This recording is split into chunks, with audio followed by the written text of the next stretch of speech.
YouTube శ్రోతలకు అభివందనాలు తెలియపరుస్తూ ఈరోజు మీ ముందుకు వస్తున్నటువంటి వీడియో దార్శనికమైనటువంటిది. అంటే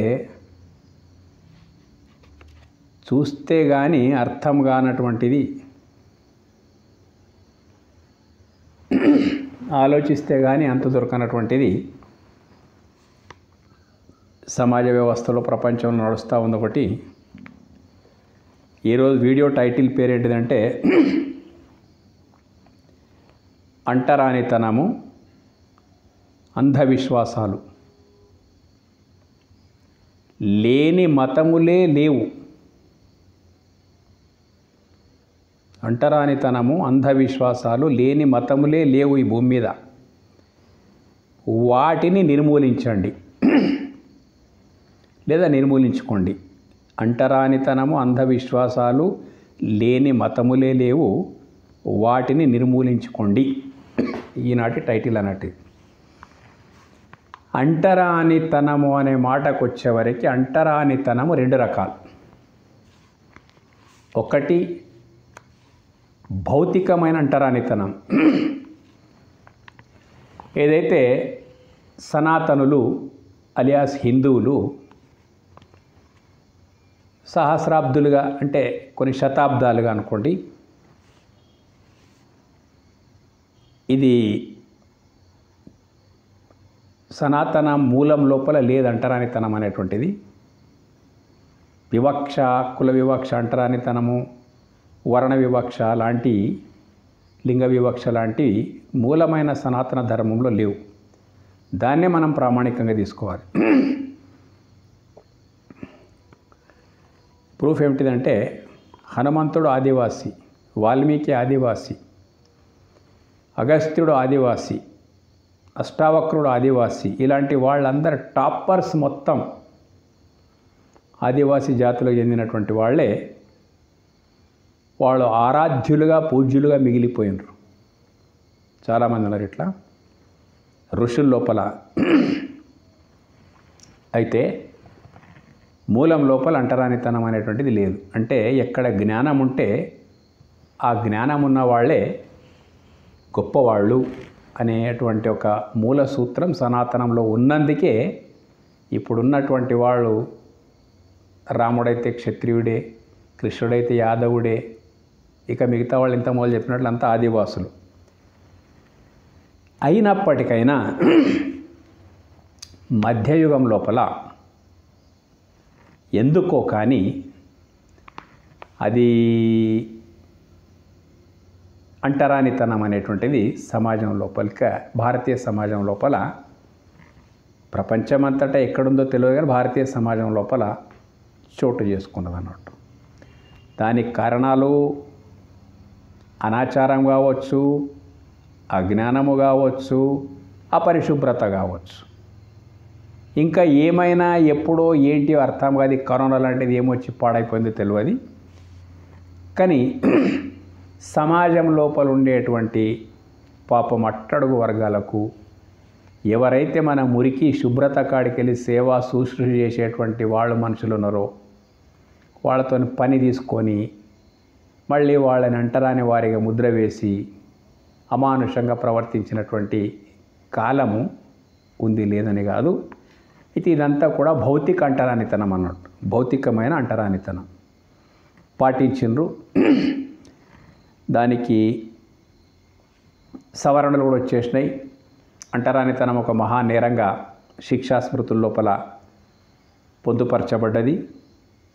కాబట్టి ఆ చట్టం వచ్చేసింది. అంటరానితనం ఎవడు పాటించినప్పటికీ శిక్షార్హులైన చట్టం వచ్చేసింది. దానికి సనాతనులందరూ అంగీకరించారు. తెచ్చినటువంటి వాళ్ళు కూడా అందరూ రాజ్యాంగ రచన సమయం లోపల అన్ని వర్ణాల లోపల ఉన్నారు, వచ్చింది. కాబట్టి ఎప్పటికైనా అది అంటరానితనము అమానుషమే, పొరపాటే అని అంగీకరించింది అన్నట్టు. విచిత్రం ఏంటంటే ఇక్కడ భారతదేశ జనాభా లోపల ఆనాడు కూడా ఆనాడైనా ఈనాడైనా ఏనాడైనా, ఈనాడైతే అది పక్కకు పెట్టండి, పాటించడం లేదు. ఆనాడు పాతకాలం లోపల పాటించినటువంటి జనాభా ఎంతుందంటే 2-3% మించదు. ఈ 2-3% భారతదేశం యొక్క జనాభా లోపల వీళ్ళ ఇంతకు మొదలు అన్నట్లు ఏ కారణాలతోనూ అంటరాని వారుగా ముద్ర చేసిండ్రు. ఒక 2-3% జనం వాళ్ళంతా వివిధ కులాల లోపల ఉంటారు. అవన్నీ అట్లా జరిగిపోయినాయి అన్నట్టు. అయితే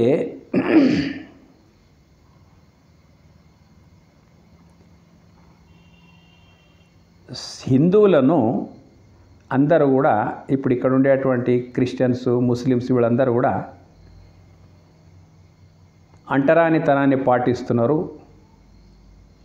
అంధవిశ్వాసాల లోపల కూరుకొని పోయినరు అంటూ ఈ యొక్క 2-3% జనాన్ని ఏ కారణాలతో పాటించిండ్రో పక్కకు పెట్టేస్తే, ఈ గోరంతను కొండంతలు చేసి దీన్ని ఆలంబనగా చేసుకొని ఈ దేశం లోపల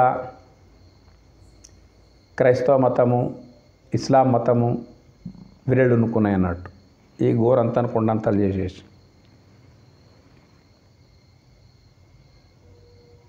పైన బురద చల్లడము, ఈ కారణంగానే ఈ అగ్రవర్ణాల వాళ్ళను ఒక విధంగా బ్లేమ్ చేయడము చేసినట్టు పరిస్థితులు ఉన్నాయి. సరే, ఎవరు తప్పు చేసిండ్రో వాళ్ళు శిక్ష అనుభవించడం అనేది తప్పేం కాదు. ఇక్కడ విచిత్రం ఏంటంటే, ఇప్పుడు దీన్ని వదిలిపెట్టేస్తాం. ఇక ఈ అంటరానితనాన్ని భౌతికంగా ఆ రోజుల లోపల ఈ ముస్లిం మతాలు ఇవి రాక మొదలు 2-3% జనంతో పాటించిన మాట సత్యమే. దానికి తగిన శిక్ష అనుభవిస్తున్నది కూడా సత్యమే. కానీ విచిత్రం ఏంటంటే, ప్రస్తుత ప్రపంచ జనాభా లోపల 800 కోట్ల ప్రపంచ జనాభా ఉంది. ఇందులోపల 250 కోట్ల క్రైస్తవులు ఉన్నారు. దాదాపు 200 కోట్ల ముస్లింలు ఉన్నారు అన్నట్టు. ముఖ్యమైనటువంటి పెద్ద మతాలు కాబట్టి వాటి గురించే మనం మాట్లాడదాం. ఇప్పుడు మనకు ఎత్తి పొడవడానికే పుట్టుకొచ్చినట్లు మాట్లాడుతుంటారు. మీరు అంటరానితనాన్ని పాటించారు, మీతో అంధవిశ్వాసాలు ఉన్నాయి, పర్వాలేదు. తప్పులు ఎత్తి చూపడం, వాళ్ళు మనం చేసినటువంటి తప్పులు ఎత్తి చూపడం మంచిదే. తప్పును ఎవరు ఎత్తి చూపినా మనం సరి చేసుకోవాల్సిందే. చట్టం వచ్చేసింది, సరి అయిపోయింది అది. కాబట్టి దీని కొరకు అస్పృశ్యత నివారణ చట్టం వచ్చింది, రాజ్యాంగంలో కూడా పొందుపరచబడ్డది. భయానికో స్వార్థానికో సనాతనులు అంటరానితనం నుండి దాదాపు దూరం అయిపోయింది అన్నట్టు. ఆ ముట్టుడు అంటూ ఎక్కడ లేదు. ఎందుకంటే సనాతనులు పాటించినటువంటిది భౌతిక అంటరానితనం. అది ఈ దేశం లోపల ఉండే 2-3% జనంతో పాటించారు అన్నట్టు. దానికి తగినటువంటి మూల్యం చెల్లించుకున్నారు, సరే పోని. కానీ ముస్లింలు, క్రైస్తవులు గట్టిగా పాటిస్తున్నటువంటిది ఇప్పుడు వినండిగా. భారతదేశం లోపల ఉండేటువంటి అగ్రవర్ణాల వాళ్ళు 2-3% జనంతో పాటించిండ్రు, అది అయిపోయింది. ఇప్పుడు ఈ లేటెస్ట్ యుగంలో 21వ శతాబ్దం వచ్చినప్పటికైనా కానీ ముస్లింలు, క్రైస్తవులు గట్టిగా పాటిస్తున్నటువంటి అంటరానితనం ఒకటి ఉన్నది. ఏంటిదంటే, మనము సనాతనులు గతంలో పాటించింది భౌతిక అంటరానితనం అయితే, ఇది భావాత్మకమైన అంటరానితనం అన్నట్టు ముస్లింలు, క్రిస్టియన్స్ పాటిస్తున్నటువంటిది. ఇది నివురుగప్పిన నిప్పులా ఉంటుంది. పైకి బూడిదలాగే, కానీ లోపల నిప్పు కణాలు ఉన్నట్టుంటాయి అన్నట్టు వీళ్ళు పాటించినట్టు భావాత్మకమైన అంటరానితనం. దీన్ని ఎవరు గమనించరు వాస్తవంగా. దాని కొరకు క్రైస్తవ గ్రంథాలు చదవాలి మనము, ఇస్లాం గ్రంథాలు చదివితే కానీ ఈ సూక్ష్మాలు మనకు తెలవడానికి వీలు లేదు. మనం హిందువులం, మనది మనమే ఏడ్చి చదవం. ముంగట ఉన్నటువంటి వాళ్ళది ఏం చదువుతాం మొత్తం మీద. కాబట్టి వాళ్ళు విమర్శిస్తుంటే ముఖం కిందికేసుకొని కూర్చోవడం తప్ప మన వాళ్ళు విజ్ఞాన మార్గం లోపల చాలా వెనుకక్కున్నారు అన్నట్టు. ఎట్లా ఉందంటే భావాత్మకమైన అంటరానితనం నివురుగప్పిన నిప్పులా ఉంటుంది, పైకి బూడిదలాగే కానీ లోపల మాత్రం నిప్పు కణాలు ఉన్నట్టు ఉంటుంది అన్నట్టు. ఎట్లా? క్వశ్చన్. ఇస్లాం దాదాపు 200 కోట్ల జనంతో ప్రపంచ జనాభాలో ఉన్నటువంటి ఇస్లాం బాహాటంగా ఎలుగెత్తి బల్లగుద్ది చెప్తుంది అన్నట్టు, ఓ ప్రపంచ మానవులారా,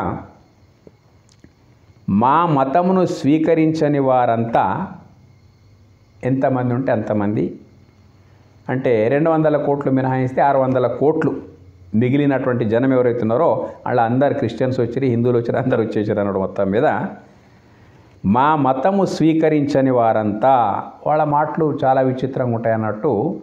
ఈ ప్రపంచం లోపల ఉండేటువంటి అన్ని గ్రంథాల పైన మా గ్రంథం వచ్చింది, అందరి పైన మా ప్రవక్త వచ్చిండు, మళ్ళీ ప్రళయం వరకు ఇంకొక గ్రంథము రాదు, ఇంకొక ప్రవక్త రాడు, ఇది మాది పవిత్రమైనటువంటి మతము, కాబట్టి మీరు మానవులుగా బ్రతకాలంటే మా మతాన్ని స్వీకరించండి, మా మతం లోపల చాలా చాలా గొప్ప అంశాలు ఉన్నాయి, ఇంకా దీన్ని పక్కకు నెట్టేస్తే మీకు మంచి స్వర్గం అనేది లభించది చాడుతుంది.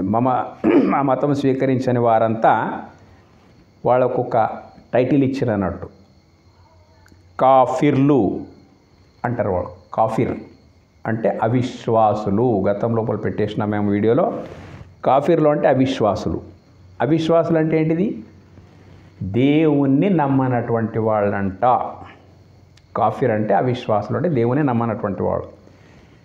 అంతటితో నాగది. ఇలాంటి కాఫిర్లు దేవుని యొక్క ఆగ్రహానికి పాత్రులైనటువంటి వాళ్ళు, దేవుని ద్వారా తిరస్కరించబడేటువంటి వాళ్ళు, మరణానంతరము స్వర్గానికి దూరులు, నరకానికి దగ్గరైనటువంటి వాడు. కాఫీర్లు అంటే చాలా పెద్ద డెఫినేషన్ ఉందన్నట్టు. మొత్తం మీద ఇటువంటి ఒక కాఫీర్ల గురించి ఆ భావన ఉన్నదన్నట్టు. ఇంకా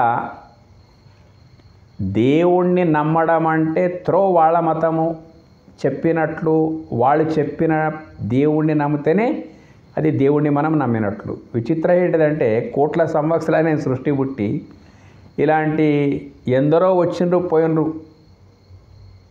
వాళ్ళ లెక్క ప్రకారమే 1,24,000 అంటారు. ఇక మన లెక్క ప్రకారం అయితే సంభవం యుగే ఎంతోమంది వచ్చిండ్రు పోయినరు.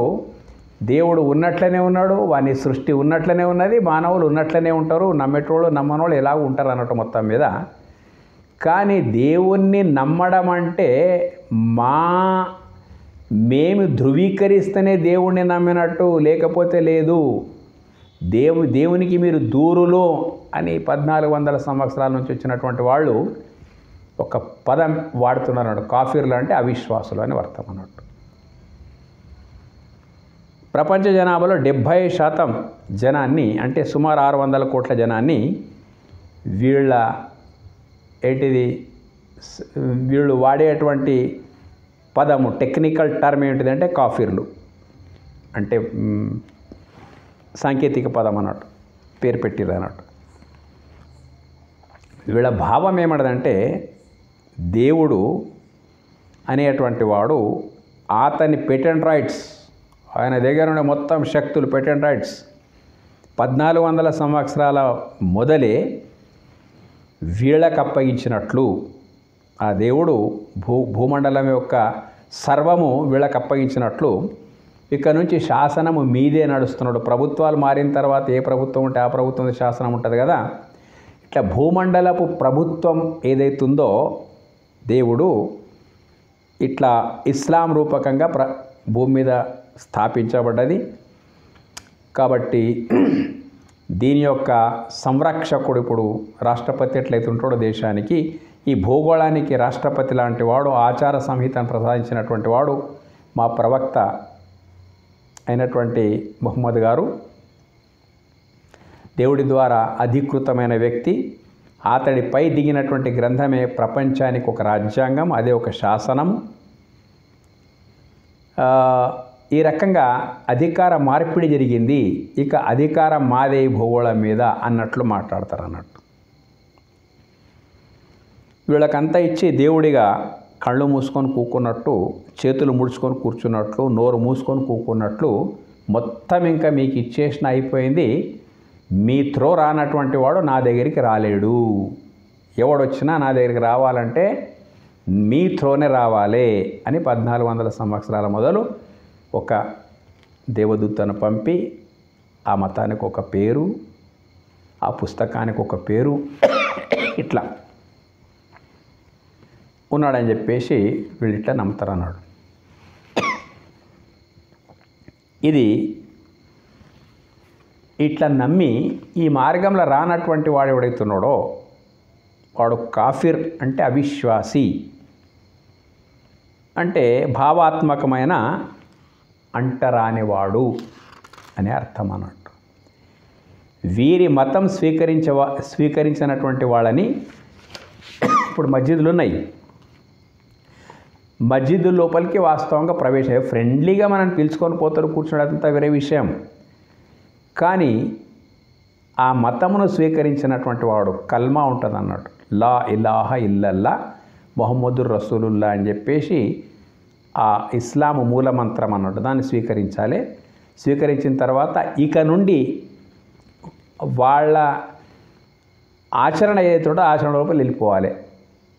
నమాజ్ చదవడము, రోజా ఉండడము, హజ్ మక్కాకు పోవడము, తౌహీద్ దేవుడు ఒకటే అని విశ్వసించడము, జకాత్ అంటే కొంత దేవుని పేరిట తీసి పెట్టడం ఏదైతుందో అవన్నీ ఆచారాలు ఉంటాయి. అవి కాకుండా ఇంకా ఎన్నెన్నో ఉంటాయి అన్నట్టు. మొత్తం మీద అన్ని వాటిని పాటించాలి.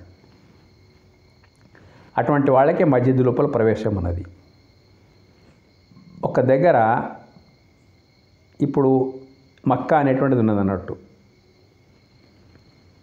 మక్కా మాత్రం ఖురాన్ లోపల క్లియర్ కట్ ఉన్నది, విశ్వజనులందరికీ కూడా ఉపాసనా కేంద్రం అని చెప్పేసి రాసింది ఉన్నది. కానీ ఇక్కడ మాత్రం ఎవరు ఇస్లాంను స్వీకరిస్తారో వాళ్ళే మక్కా పరిసరాల లోపల ప్రవేశించడానికి అర్హులు. వాళ్ళ పుణ్యక్షేత్రం అది మక్కా అనేటువంటిది. మక్కాలో గలది ఒకటి కాబా మస్జిద్ అని ఉంటుంది. ఆ కేంద్రంలోకి ఇస్లాం ఏతరులను ఎవరికి రానివ్వరు, ఆ ప్రెమిసెస్లోకి రాని. ఇలా కాబా మస్జిద్ను కేంద్రంగా చేసుకొని ఎన్నో చదరపు కిలోమీటర్ల ప్రాంగణంలోకి ముస్లిం కాని వాళ్ళని ఎవరిని కూడా అక్కడికి రానివ్వరు. ఇకపోతే ఇట్లా మస్జిద్ లోపలికి ప్రవేశం లేదు. మక్కా చూద్దామని మన ఆసక్తి ఉంటే కూడా ముస్లింగా మారితే రావచ్చు, లేకపోతే లేదంటారు అన్నట్టు. మొత్తం మీద ఇటువంటి అంటరానితనాన్ని, భావాత్మకమైన అంటరానితనాన్ని వాళ్ళు పాటిస్తున్నారు అన్నట్టు. గత్యంతరం లేదు కాబట్టి కలిసి ఉంటున్నట్లే ఉంటారు. వ్యవహారాలు ఉంటాయి, వ్యాపారాలు ఉంటాయి, జీవన స్రవంతి ఉన్నది. కాబట్టి ఇక్కడ అత్యధిక శాతం జనసంఖ్య హిందువులది ఉన్నది. ఇప్పుడు క్షీణించిపోతుంది అనుకోండి, హిందువులది ఉన్నది. దాదాపు 80% వరకు ముస్లిమేతరుల జనాభా ఇక్కడుంది. కాబట్టి వాళ్ళు ఇక వ్యవహారం బ్రతుకుదెరువు కొరకు మొదలు వీళ్ళంతా ఎక్కడికి వెళ్ళి బయటికి వెళ్ళి వచ్చిన వాళ్ళు కాదు కదా. ఇక్కడ మన పూర్వీకులే వాళ్ళు. ఒక 500-600-700 సంవత్సరాల మొదలు అంతా హిందువులే. రకరకాల కారణాలు వీళ్ళు హిందువులు చేసేటువంటి అటరానితనము వగైరా వగైరా ఇవన్నిటితోని వాళ్ళు మారిపోయినారు. DNA మాత్రం ఈ మట్టిదే ఉన్నది. బయటి వ్యవహారాల్లో గత్యంతరం లేదు కాబట్టి కలిసి ఉన్నట్లే ఉంటారు. కానీ వాళ్ళకొక భావన ఉంటుంది అన్నట్టు, మేం పవిత్రులము, ఇతరులంతా అపవిత్రులు అన్న భావంతోనే వాళ్ళు ఉంటారు అన్నట్టు,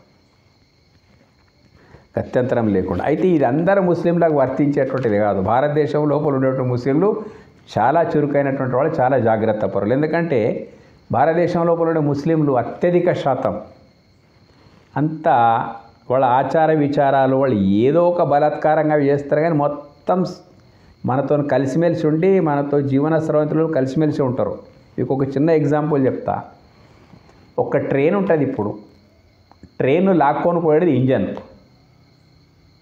ఇంజన్ లాక్కొని పోతుంటుంది ట్రైన్. డబ్బాలు ఎన్నో ఉంటాయి దానికి మొత్తం. పాపం డబ్బాలు ఏం చేస్తాయి? ఆ ఇంజన్ ఎటు లాక్కొని పోతే అటు పోవలసిందే డబ్బాలకు స్వతంత్రంగా నడిచే శక్తి ఉండదు. అట్లాగే మత ఛాందసవాదం ఎట్లా తయారైపోయిందంటే, ఇప్పుడు ముస్లింలు ఉన్నారంటే పాపం అందరికీ మనం తప్పు పట్టలేం, కొందరు ఉంటారు అన్నట్టు. కొందరు ఏం చేస్తారంటే రైలు డబ్బాలకు ఇంజన్ లాగుంటారు, లాక్కొని పోతూ ఉంటారు అన్నట్టు. ఇప్పుడు టెర్రరిజం ఉంది చూడండి, దేశం లోపల ఇప్పటివరకు ఎంత ప్రపంచవ్యాప్తంగా టెర్రరిస్టులు అనేటువంటిది ఎవరైతున్నారో పాపం వాళ్ళు ఎవరిని పట్టుకున్న వాళ్ళు ముస్లింలుగానే వెళ్తున్నారు. కానీ ముస్లింలు ఏమైనా దోషం ఉందా దాంట్లో? పాపం ఎక్కడున్నా అక్కడ ముస్లిమ్స్ ఉన్నారు, వాళ్ళ పనులు చేసుకుంటున్నారు. కానీ ఎక్కడ ఎవడు దొరికినా ముస్లిమే అనే పేరు వస్తున్నప్పుడు అనవసరంగా అమాయకులు కూడా ఒక చిన్న చూపు చూడబడుతున్నారు అన్నట్టు. అంటే ఇంజన్ ఎక్కడ కూసుకోపోతే అట్లా. ఇస్లాం మతానికి ముఫ్తీలు, మౌల్వీలు, పెద్ద పెద్దోళ్ళు వాళ్ళు ఇంజన్స్ అన్నట్టు మొత్తం మీద. ఈ జాతిని వాళ్ళు లాక్కొని పోతూ ఉంటారు. వీళ్ళందరి మీద టెర్రరిస్టులు ఉన్నారు అన్నట్టు, ఉగ్రవాదులు. జైషే మొహమ్మద్ అంటారు, అల్ ఖైదా అంటారు, ఇంకా రకరకాల పేర్లతోని ప్యూర్లీ ఇస్లాం యొక్క భావజాలంకు మేమే వారసులం అన్నట్ల వాళ్ళ ప్రవర్తన ఉంటుంది అన్నట్టు. వీళ్ళందరూ కూడా కొంతమందే ఉంటారు, 5% లోపలనే ఉంటారు. 90% అంతా మన భారతదేశం లోపల మట్టుకు, నేనే బయట దేశం పోలేదు, మన భారతదేశం లోపల మట్టుకు పాపం అంతా మనతోనే కలిసిమెలిసి ఉంటారు వీళ్ళు. కానీ ఈ రోజుల లోపల ఈ అతివాదం ఎక్కువైపోతుంది. అతివాదం ఎక్కువైపోయి అభిప్రాయ భేదాలు ఎక్కువైపోతున్నాయి. నేను పుట్టి పెరిగిన గల్లీ ముస్లిమ్స్ది, మాకు తన సొంత పిల్లల్లాగా చూసుకుంటారు మేము చిన్నగా ఉన్నప్పుడు. ఇటువంటి మురికి లేదు చిన్నగా ఉన్నప్పుడు. మేము చిన్నగా ఉన్నప్పుడు వాళ్ళు మాకు ఎంతో ఆదరించేవాళ్ళు, గౌరవించేటువంటి వాళ్ళు. వాళ్ళకు ఎంత గౌరవ మర్యాదలు ఉండినాయని అప్పుడు మొత్తం మీద ఎంతో గౌరవిస్తారు మొత్తం. వాళ్ళకు మేము మర్చిపోలేము. మా తండ్రుల వయసు ఉన్నటువంటి వాళ్ళు వెళుతున్నారు కదా, వాళ్ళ ప్రేమలు మేము మర్చిపోలేము. కానీ ఇప్పుడు అది లేకుండా పోతున్నది అన్నాడు. రోజు రోజుకు ఈ ఇంజన్లు బాగా ఎక్కువైపోయినాయి, అన్నీ లేనిపోని నూరిపోసి మతోన్మాదాన్ని రెచ్చగొట్టేటువంటి పరిస్థితులు ఇప్పుడు ఎక్కువ వస్తున్నాయి. అయినా కానీ 95% మంది పీస్ఫుల్ పర్సనాలిటీస్ అన్నట్టు.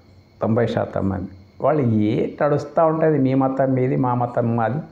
ఇంకా ఖురాన్ లోపల ఒక మాట కూడా ఉన్నది, లకుం దీలకుం వలియుద్దీన్ అని చెప్పేసి. అంటే ఉండనే మీది మీకు, మాది మాకు అని చెప్పేసి చాలా సూత్రాలు కొన్ని ఉన్నాయి. నిర్దోషి అయిన ఒక మనిషిని చంపితే ప్రపంచం లోపల అందరినీ చంపినట్లు లెక్క అని కూడా ఖురాన్ లోపల ఒక ఆయత వస్తుంది అన్నట్టు.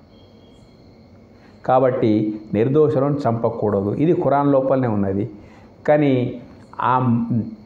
ఆ ఖురాన్ పేరు చెప్పే ఎంతోమంది చంపుతూ ఉన్నారు అన్నట్టు మొత్తం మీద. కానీ ఖురాన్ లోపల అట్లా లేదు, ఒక మాట ఉంది. అది మిగతా మాటలు ఉంటాయి, అవన్నీ పక్కకు పెట్టేస్తే లకుం దీలకుం వలియుద్దీన్ అంటే నీ ఆరాధన పద్ధతి నీది, నా ఆరాధన పద్ధతి నాది అనేటువంటి భావాలు కూడా ఖురాన్ లోపల ఉన్నాయి. కానీ అవి ఎక్కడ పెట్టేస్తారో ఏం చేస్తారో కానీ ఉగ్రవాదాన్ని బయటికి తెచ్చి మతోన్మాదాన్ని రెచ్చగొట్టి దేశంనంతా అల్లకల్లోల పరుస్తున్నటువంటి ఎవరప్ప అంటే ఆ ముస్లింలు అందరు గారు. రైలు ఇంజన్లు అవి లాక్కొని పోతే డబ్బలను అట్లా జరుగుతూ ఉందన్నట్టు. వాళ్ళు భావాత్మకమైన అంటరానితనంని మత ఆచారాల్లోనే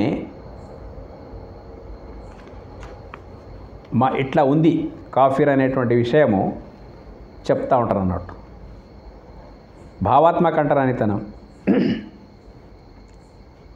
అయితే ఒక వ్యక్తి మాట చరిత్ర లోపల అట్లాగే నిలిచిపోయింది. దేశ విభజనకు స్వాతంత్రం వచ్చిన తర్వాత దేశ విభజనకు కారకులైనటువంటి వాళ్ళ లోపల మొహమ్మద్ అలీ జిన్నా అనేటువంటి ఒకడు ఉన్నాడు అన్నట్టు. ఎంత గొప్ప మతోన్మాది అంటే అతడు తలంచుకుంటేనే దేశ విభజన జరిగిందంటే కూడా తప్పులేదన్నాడు. ఎంత గొప్ప మతోన్మాది అంటే దేశ విభజన కారకుడైనటువంటి మొహమ్మద్ అలీ జిన్నా, ఆయన గాంధీ మహాత్ముని ముంగట్నే అనేటువంటి వాడు అన్నట్టు. ఏమని, ఇస్లాం అంటే ఏమనుకుంటున్నావు నువ్వు? మాటలు జిన్నాయి చాలా విడ్డూరంగా అనిపిస్తున్నాడు. ఇస్లాం స్వీకరించిన వాడు అంటే ఎవడు ముస్లిం అవుతాడో, ఇస్లాంను స్వీకరించిన వాడు ఎంతటి అల్పుడైనా విద్యావిహీనుడైనా లేక ఎంత చిన్న లెవెల్ లోపల ఉన్నప్పటికైనా కానీ ఇస్లాంను స్వీకరించిన వాడు ఎంతటి అల్పుడైనప్పటికైనా వాడు హిందూ అయినా మీ మహాత్మా గాంధీ కన్నా చాలా గొప్పవాడు అంటాడు మహమ్మద్ అలీ జిన్నా. ఇది ఎంత పెద్ద మతోన్మాదము, ఎంత పెద్ద కరుడగట్టినటువంటి ఉగ్ర భావజాలం మీరు అర్థం చేసుకోండి. ఎంతటి ఉన్మాదపూరిత భావజాలము, ఘోరమైన భావాత్మకమైన అంటరానితనం కాదా? ఇలాంటి వాళ్ళు కూడా ఉంటారు మొత్తం మీద. మహాత్మా గాంధీని వాళ్ళు లెక్క పెట్టలేదు, ఆ మహమ్మద్ అలీ జిన్నా అటువంటి భావజాలమును నూరిపోస్తారు. అయితే అందరు అట్లా ఉండరు, ఎవరు కొందరే. పాల లోపల మొత్తం పాలను పెరుగు చేయడానికి ఆ పాలు ఎన్ని ఉన్నాయని పెరిగేయవలసిన అవసరం లేదు. ఒక 2 స్పూన్లు వేస్తే కూడా ఒక ఒక ఒక గ్లాస్ పెరిగేసినాం అనుకో, ఒక 20 లీటర్ల పాలు కూడా పెరుగైపోతాయి అన్నట్టు. చిన్న ఒక గ్లాస్ టీ కప్ అంతా పెరిగేస్తే చాలు, మొత్తం పాలు పెరిగైపోతాయి. అట్లాగే అందరూ ఉద్దేశించి నేను ఎప్పుడు మాట్లాడను. ఎందుకు మాట్లాడనంటే కొందరే ఉంటారు, ఆ కొందరే ఇటువంటి రభసను సృష్టిస్తారు అన్నట్టు. ఇట్లా ముస్లింలు భావాత్మకమైన అంటరానితనము, కాఫిర్ అనేటువంటి పదం వాడతారు, ముష్రిక్ అనే పదం వాడతారు, నజస్ అనే పదం వాడతారు, రకరకాల పదాలు వాడతారు అన్నట్టు. బయటపడరు వాడు. ఇట్లా అంటే ఇండైరెక్ట్ అది భావాత్మకమైన అంటరానితనమే కదా. ఓకే, ఇదే బాట లోపల క్రైస్తవులు. ఇప్పుడు ముస్లింలు 600 కోట్ల జనాన్ని వాళ్ళు ఏమంటున్నారు, కాఫిర్ అనేటువంటి భావం నుంచి ప్రవర్తిస్తారు అన్నట్టు. ఎందుకంటే ఇస్లాంను స్వీకరించని వాడు ఎవడైనా ఎంత గొప్పోడైనా వాడు మా దృష్టి లోపల కాఫిర్. ఇది వాళ్ళ భావం, భావాత్మకమైన అంటరానితనం అన్నట్టు. ఇదే బాట లోపల క్రైస్తవులు వస్తారు. ఇది చాలా విచిత్రం. క్రైస్తవ మతము మరి తర్వాత ఇస్లాం మతము రెండు ఒకే మూలాల లోపల నుంచి పుట్టినటువంటి మతాలు. అబ్రాహిమిక్ ఐడియాలజీ అంటారు వీటికి మొత్తం మీద. అంటే అబ్రాహం అనేటువంటి వాడు స్థాపించినటువంటి భావజాలం లోపలనే, అనుసరించిన భావజాలం లోపలనే ఈ 2 మతాలు పుట్టుకొని వచ్చేసినాయి. ప్రూఫ్ ఏంటిదంటే ఖురాన్లో సూర్య మరియంలో యేసుక్రీస్తుని గురించి చాలా గొప్పగా వర్ణించబడ్డది అన్నట్టు ఖురాన్ లోపల. మన చాలా ప్రవక్తల పేర్లన్నీ అక్కడ ఇక్కడ ఒకటే రకంగా ఉంటాయి. చాలా చాలా మట్టుకు భావజాలాలు కలిసి ఉన్నాయి. అంటే ఒకే అబ్రాహిమిక్ ఐడియాలజీ లోపల నుంచి పుట్టుకొని వచ్చినటువంటి మతాలు. కానీ విచిత్రం ఏమన్నదంటే ముస్లింలు హిందువులతో కలిసి ఉంటారు భావజాలం లోపల, క్రిస్టియన్లు హిందువులతో కలిసి ఉంటారు సనాతనులతో. అంత పెద్ద, ఎందుకంటే మనది అహింసా మార్గం, మనం ఎవరికి ఏమనం చలితే రైతా అంటాం. మొత్తం మీద ఎన్ని దారుణాలకైనా సహించుకునే శక్తి ఉంది కాబట్టి ఇద్దరు మనతో బాగా మంచిగా ఉంటారు. కానీ వాళ్ళిద్దరికీ పడరాదు ప్రపంచవ్యాప్తంగా. చూడండి ఇప్పుడు యుద్ధాలు ఎట్లా నడుస్తూ ఉన్నాయి. ఒకటే భావజాలం లోపలికి వచ్చినప్పటికైనా కానీ ఎప్పుడు క్రిస్టియన్ పోషక దేశాలైనటువంటి అమెరికా, బ్రిటన్ ఏవైతున్నాయో ఎప్పుడు ముస్లింలకు ఇబ్బంది పెడుతూనే ఉంటారు. మొత్తం ప్రపంచం లోపల ఇబ్బంది పెడుతుండే, ఎక్కడ లేనిపోయిన యుద్ధాలు, వాళ్ళ ఆమినేషన్ అమ్ముకోవడము, అంతా నానా తిప్పలు పెట్టడము, కొన్ని తనదిక్కు మలుపుకోవడము, కొన్ని దేశాలను ఇట్లా కీలు బొమ్మలు ఆడించినట్లు ఆడిస్తూ ఉంటారు అన్నట్టు. అంటే ఒకే భావజాలం లోపల పుట్టుకొని వచ్చిన మతాలు అయినప్పటికైనా కానీ క్వైట్ అపోజిట్, బద్ధ శత్రుత్వం ఉన్నదన్నట్టు. ఒకరి మతస్థులకు ఒకరు లక్షల కోట్ల మందిని చంపుకునే చరిత్ర ఉన్నదన్నట్టు. సరే ఉండనివ్వడం మనకు అవసరం లేదు. కానీ భావాత్మకమైన అంటరానితనాన్ని పాటించడం లోపల మాత్రం వీళ్ళు కూడా తక్కువ తిన్నోళ్ళు కారు. భారతదేశం లోపల 2-3% జనంతో భౌతికమైన అంటరానితనాన్ని పాటించినటువంటి వాళ్లకు ఎంత శిక్ష దొరకాలో అంత శిక్ష దొరికించినటువంటి పరిస్థితి. కానీ వీళ్ళ భావాత్మకమైన అంటరానితనం చాలా విచిత్రంగా ఉన్నది. ఇప్పుడు క్రైస్తవులు ఏంటంటే వాళ్ళేమంటారు, 250 కోట్ల జనం ఉన్నారు క్రైస్తవులు ఈ ప్రపంచం లోపల. వాళ్ళేమంటారంటే క్రీస్తు మార్గములో పాప పరిహారం కావాలంటే పుట్టుకతోని అందరూ పాపులే, అదొక వాదం అన్నట్టు. పుట్టుకతోని అందరూ పాపులేనంట. ఈ ఎట్లా పుట్టించిన దేవుడు? అందరూ పాపులే. పుట్టిన తర్వాత యేసుక్రీస్తు మార్గములో నడిచేటువంటి వాళ్ళు, బాప్తిస్మం పొందేటువంటి వాళ్ళు, అక్కడ కల్మా ఎట్టున్నదో లా ఇలాహ ఇల్లల్లాహ్ ముహమ్మదు రసూలుల్లాహ్, ఇక్కడ ఏముందంటే క్రీస్తు మార్గములో నడవని వాళ్ళు, బాప్తిస్మం పొందని వాళ్ళు, క్రీస్తు రక్తంలో తడవని వాళ్ళు, రకరకాల టర్మినాలజీ ఉన్నది అన్నట్టు. వాళ్లకు పాపం పరిహారం కాదు, పుట్టుకతోని ప్రతి ఒక్కడు పాపులే ప్రతి ఒక్కడు అంటున్నారు అన్నట్టు. ఏదో సనాతనులు కొంతమందికి ఏమో అన్నారు, అయిపోయింది అది. ప్రతి ఒక్కరు పాపులే.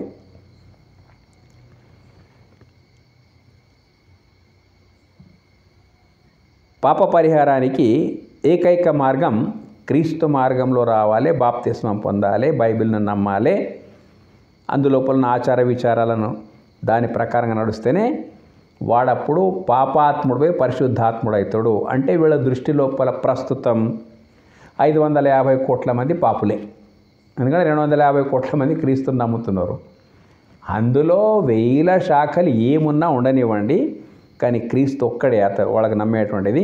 క్రీస్తు మార్గంలో వచ్చిన వారే పరిశుద్ధాత్ములు, రాకపోతే వాళ్ళంతా పాపాత్ములే. ఇన్క్లూడింగ్ ముస్లిమ్స్, హిందూస్, ముస్లిమ్స్ అందరు కూడా వాళ్ళ దృష్టిలో పాపులే. వాళ్ళ దృష్టిలో ఏమో 600 కోట్లు పాపులు అంటే అలా క్రిస్టియన్స్ కూడా వచ్చే పాపం. కాఫీర్ల లోపల క్రిస్టియన్స్ కూడా వచ్చారు అన్నట్టు. ఇప్పుడు వీళ్ళు పాపులనే దాని లోపల ముస్లిమ్స్ కూడా వచ్చిరి. ఇక ఇద్దరి మతాల లోపల మనకు గంతే స్థానం అన్నట్టు. అంటే వీళ్ళ దృష్టిలో మనం పాపులం హిందువులము, వాళ్ళ దృష్టిలో మనము కాఫీర్లం, అంటే దేవుని యొక్క ఆగ్రహానికి గురి అయినటువంటి వాళ్ళం. అంటే ఇద్దరు దృష్టి లోపల మనం కింద పడిపోయినట్టే లెక్క అన్నట్టు. ఈ క్రీస్తు మార్గంలో వచ్చినటువంటి వాళ్ళ పరిశుద్ధాత్ములు, రాలేని వారంతా పాపాత్ములు. ఎట్లా ఉంది చూడండి. భారతదేశం లోపల కులం పేరు పెట్టి దూషిస్తే శిక్షార్హమైన నేరం. అంటరానితనాన్ని పాటించడమే కాదు కదా, కులం పేరు పెట్టి దూషిస్తే కూడా, ఆ కులము పేరుతోని పిలిస్తే కూడా అట్లా పిలవకూడదు. చట్టం దానికి అంగీకరించదు. ఇంత సునిశ్చితమైనటువంటి చట్టం భారత రాజ్యాంగం లోపల మన పాలిట ఉన్నది. ఎవరి పాలిట? సనాతన హిందువుల పాలిట. కానీ ఇప్పుడు ఈ భారతదేశం లోపలనే ఇస్లాంను స్వీకరించినటువంటి వాళ్ళ సంఖ్య చాలా ఉంది. 80% ఉంది అన్నట్టు. 80% మంది దేవుని యొక్క ఆగ్రహానికి గురి అయినటువంటి వాళ్ళంటే అది తిట్టా కాదా? ఇట్లా ఉంటుంది అన్నాడు. కాఫీర్లు అంటే మీరు విశ్వాసులు కారు, దేవుని యొక్క విశ్వాస దూరులు. ఇది తిట్టా కాదా? ఇది కూడా ఒక రకంగా మతం పేరుతో దూషించినట్టే కదా.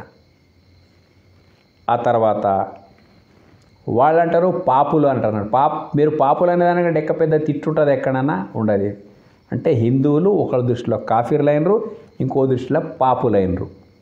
మనం ఎవరికైనా కులం పేరు పెట్టి పిలిస్తే దూషణకు అయిపోయి మనకు చట్ట ప్రకారం శిక్షార్హమైన నేరం అయిపోతుంది మనకు. మరి ఇప్పుడు ఈ రకంగా ఏంటిది, ఒక క్యాప్సుల్ మాదిరిగా, అంటే షుగర్ కోటెడ్ క్యాప్సుల్ మాదిరిగా వీళ్ళు మనకు అంటా ఉన్నారు. కానీ భారత రాజ్యాంగం లోపల ఈ మాట ఇతరులకు అనొద్దు, ఎవరి విశ్వాసం వాళ్ళకి, అవిశ్వాసులను మీరు ఎందుకంటారని వాళ్ళ మీద ఆంక్షలు లేవు. అందరూ పాపులే అని మీరు ఎందుకంటారని చెప్పేసి వీళ్ళ మీద ఆంక్షలు లేవు. కానీ సనాతనులు కానీ కులం పేరు పెట్టొద్దు, దూషించొద్దు, అది మహానేరం మేము ఒప్పుకుంటున్నాం. కానీ అందరికీ సమానంగా రాజ్యాంగం వర్తించాలి కదా.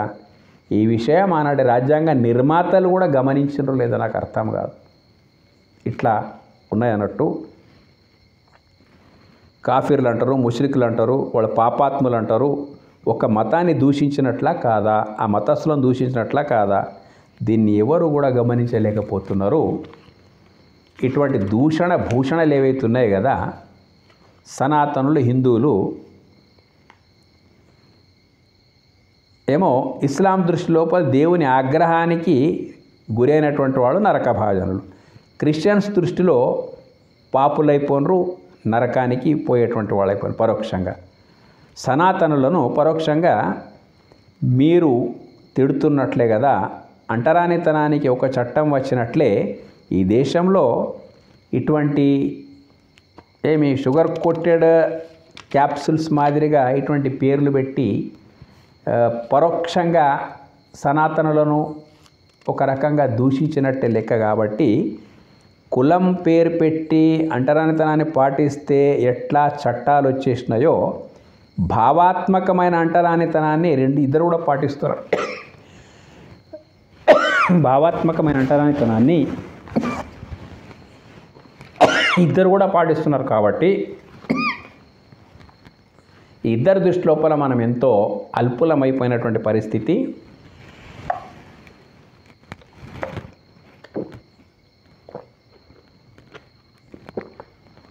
దీన్ని గమనించి హిందువులు కూడా సనాతనులు కూడా ఈ పదాలు మా విషయం లోపల వాడొద్దు డైరెక్ట్ అన్నారు మనకు.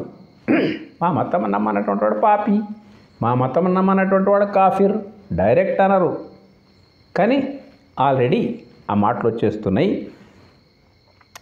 కాబట్టి అంటరానితనాన్ని పాటించినటువంటి వాళ్ళకు కులం పేరుతో దూషించేటువంటి వాళ్ళకి ఎట్లా శిక్షా స్మృతి ఉన్నదో అట్లాగే పరోక్షంగా ఓపెన్గా మాట్లాడతారు వీళ్ళు. మొత్తం వాళ్ళ యొక్క ప్రవచనాల లోపల వాళ్ళు ఇచ్చేటువంటి సందేశాల లోపల ఈ విషయాన్ని క్లియర్గా వాడుతుంటారు అన్నట్టు. కాఫిర్, పాపులు, పరిశుద్ధాత్ములు ఈ పదాలను నిషేధించేటువంటి చట్టం కూడా తప్పకుండా రావాలి. దీని కొరకు మనమంతా ఉద్యమించాలనేటువంటి విషయం వాళ్ళ సాహిత్యం లోపల నుంచే ఈ పదాలను రిమూవ్ చేస్తే బాగుంటుంది. ఒకవేళ ఈ విషయాలు ఆలోచిస్తే మత సామరస్యం కొరకు ఇలాంటి మార్పులు ఎన్నో అవసరం ఉన్నాయన్నట్టు. ఇప్పుడు దీన్ని బాగా గమనిస్తే మనకు అర్థమైపోతుంది మనకు ఎంత చిన్న చూపు చూస్తున్నారు. ఏదో హిందువుల దగ్గర 80% జనాభా ఉన్న ఆస్తులు పాస్తులు చాలా ఎక్కువ మట్టు వీళ్ళ దగ్గర ఉన్నాయని చెప్పేసి బతుకు తెరువుకు వాళ్ళు మనల్ని గౌరవిస్తున్నారు తప్ప మనం వాళ్ళ దృష్టిలో వాళ్ళు అపవిత్రులము. ఎంత ఘోరం ఇది. కాబట్టి ఇటువంటివన్నీ తొలగించుకొని విశ్వమానవ సౌభ్రాతృత్వంను మనం పాటించాలి. ఎందుకంటే అటు క్రైస్తవులు కానీ ఇటు ముస్లింలు కానీ ఒక మాటను నమ్ముతారు. ఏం మాట అంటే ఈ ప్రపంచం లోపల 800 కోట్ల జనం యొక్క మూల వీర్యము ఒక్కడిదే అన్నప్పుడు ఆ ఒక్కడిది అయినప్పుడు మనమంతా సోదరులమా కామా? ఒక తండ్రికి 4 పుట్టేస్తారు అన్నట్టు. ఎవరు ఏ మార్గం లోపల ఉన్నప్పటికైనా కానీ మంచి చెడు పక్కకు పెట్టేస్తే వాళ్ళు తప్పకుండా తండ్రికి కుమారులే కదా. ఆ కుమారుడుగా తండ్రి అందరిని ఎట్లా ప్రేమిస్తాడో అనంత కరుణామయుడైనటువంటి దేవుడు కూడా అందరు తన వాళ్ళే కాబట్టి అందరినీ ప్రేమిస్తాడు అనేటువంటి భావం అనేది నెలకొనాలి. ఈ భేదభావాలు తొలగాలని చెప్పేసి ఇలాంటి వీడియోలు పెడతా ఉన్నాము. మేము ఆడే మాటల లోపల అభ్యంతరాలు ఏమైనా ఉంటే మాతో డైరెక్ట్ వచ్చి మాట్లాడవచ్చు. ప్రామాణికంగా మీ పుస్తకాల లోపల మీరు ఏం అంటున్నారో మాకు ఎట్లా దూషిస్తున్నారో మేము మొత్తం అండర్లైన్ చేసి నిరూపించడానికి కూడా సిద్ధం ఉన్నాము. అదంతా అవసరం లేదు మనకు. మా బాధను మాకు మీరు దూషిస్తున్న పద్ధతిని మేము బయట పెడుతున్నాం అంతే. ఈ వీడియో మీకు నచ్చితే సబ్స్క్రైబ్ చేయండి. జనం లోపల ఒక చైతన్యాన్ని తీసుకొని రండి.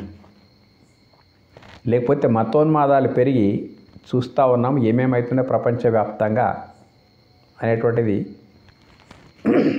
మనం ఆలోచించి కొంచెం జాగ్రత్త, మన లోపల కూడా జాగరణ రావాలి. మన గ్రంథాలు ఎట్లా చదువుతూ ఉన్నామో మన ఏ చదవం మనం వేరేలో ఏం చదువుతాం చూసి ఎక్కడెక్కడ అభ్యంతరకరమైన విషయాలు ఉన్నాయో వాటి విషయం లోపల ఒక సామరస్యం సాధించాలన్నదే మా యొక్క ఉద్దేశం. ధన్యవాదాలు.